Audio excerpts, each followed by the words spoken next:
welcome back to this series all about file uploads for the web. In the previous videos, we covered things we had to do to upload files on the front end, things we had to do on the back end, and we covered how we could optimize the cost of our application by moving file uploads to object storage. In this video, we're going to be doing more architectural work and we're going to be doing some optimization, but in this case, we're going to be optimizing performance.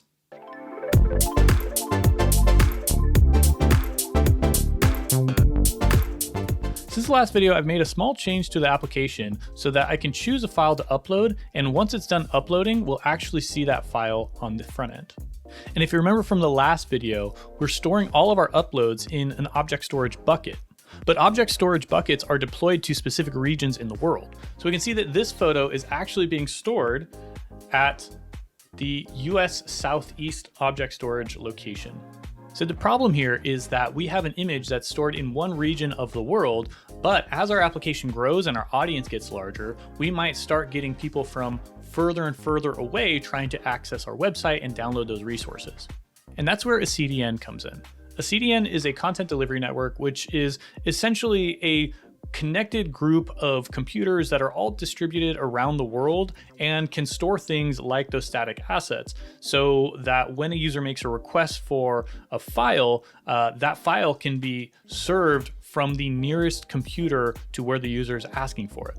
So for example, in my application, if I connect a CDN to my object storage instance, I can serve that same photo of Nugget from all over the world, which means users in Tokyo are going to get the same photo, but served from the nearest location, which is probably in Tokyo, and users in Toronto are going to get that same file, but probably served from the CDN location right there in Toronto. And this can have significant performance implications. For example, here's a web page test result for that photo of Nugget, but from the servers in Japan.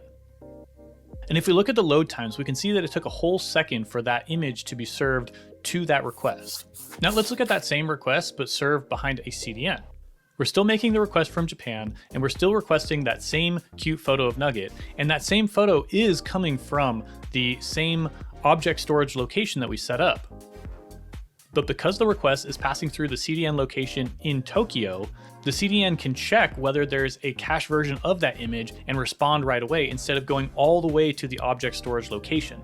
And this way the request takes a fraction of the time. And the other cool thing is with my CDN configured, it's not only going to work for the images that are being served from that object storage location, it's going to apply to all the CSS and JavaScript and fonts and all of those static assets that are being served on my application. And this is particularly important when you consider render blocking resources like CSS, JavaScript, or fonts.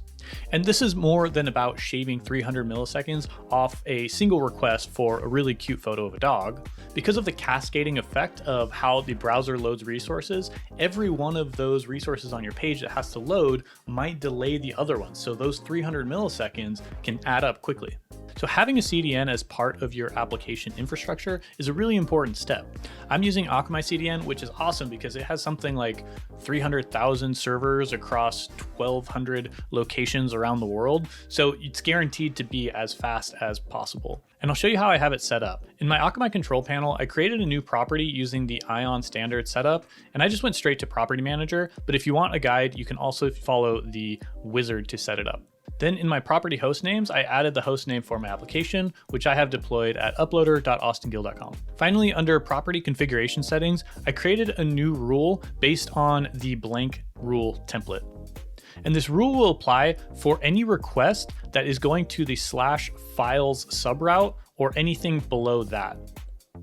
And the path behavior is set up so that any request going to /files will actually be served from my object storage URL.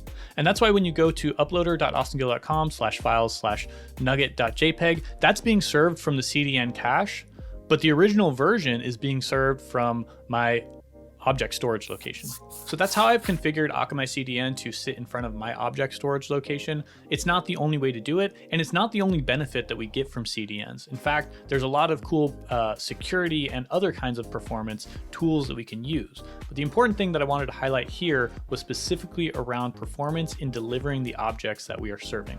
Hopefully that all made sense and you enjoyed this video. And if you did, please let me know by liking it, or if you have any questions, feel free to throw them in the comments or reach out to me online.